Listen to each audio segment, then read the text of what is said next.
বহুদিনের ইচ্ছে ছিল যে বিয়ের পরে একসাথে বারবিকিউ নেশনে ডেটে যাব। সেই ইচ্ছেটা যে সুদূর চেন্নাইতে এসে পূরণ হবে সেটা জানতাম না। বারবিকিউ নেশনের এই ব্রাঞ্চটা চেন্নাই অ্যাপোলোর একদম আশেপাশেই রয়েছে, গ্রেমস রোড 1000 লাইটস এর একদমই কাছে। তো যাতায়াতের পথে একদিন চোখে পড়েছিল, আর দিনটি ছিল সেদিন রবিবার। তো আমরা ডিসাইড করেছিলাম যে সেদিনের ডিনারটা আমরা বাইরেই করব। মলের ভেতরের অ্যাম্বিয়েন্সটাও ছিল অসাধারণ, কিন্তু আমাদের যেতে একটু লেট হয়ে গেছিল বলে সব দোকানপাট বন্ধ হয়ে গেছিল। বাট ফাইনালি গিয়ে পৌঁছালাম আমাদের সেকেন্ড ফ্লোরে বারবিকিউ নেশনের সেন্টারে। আর বারবিকিউ নেশন যেহেতু একটা থিম রেস্টুরেন্ট, সেখানকার প্রত্যেকটা ব্রাঞ্চেরই অ্যাম্বিয়েন্স অলমোস্ট সেমই থাকে। তো ঢুকেই দেখলাম প্রচুর খাবারের অপশন।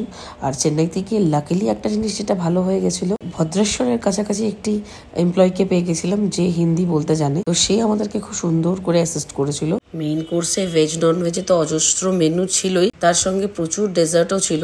যারা বারবিকিউ নেশনের বুফে ডিনার বা লাঞ্চ এনজয় করেছো তারা জানো যে ওদের খাবারের প্যাটার্ন গুলো কেমন হয়। এখানকার আনলিমিটেড ডিনার বা লাঞ্চের মেন অ্যাট্রাকশনটাই থাকে হচ্ছে স্টার্টার্স। এমনই একটা স্ট্র্যাটেজি থাকে এখানকার, স্টার্টার্স খাওয়ার পর অ্যাকচুয়ালি মেন কোর্সের দিকে খুব একটা ইন্টারেস্ট থাকে না, আর অলমোস্ট পেট ভরে যায়। সো স্টার্টারটা খুব একটা অ্যাট্রাকটিভ কিছু ছিল না।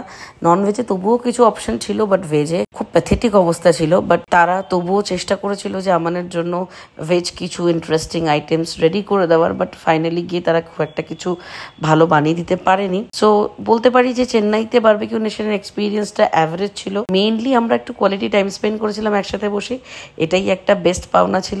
আর যদি খাওয়ার কথা বলি তাহলে ডেফিনেটলি কলকাতার barbecue nation is far far better, কারণ কলকাতার রান্নাগুলো সত্যি খুব টেস্টি হয়। প্লেটের যেটা প্রাইসিং ছিল, ভেজ নন ভেজ দুটোই 1000 টাকা করে প্লেট ছিল, আর ট্যাক্সটা এক্সক্লুডেড ছিল। বেশ মোটামুটি ডিসস্যাটিসফাইড ভাবে খাওয়া দাওয়া করে, একটু স্যাটিসফাইড কোয়ালিটি টাইম স্পেন্ড করে বাড়ি চলে এলাম।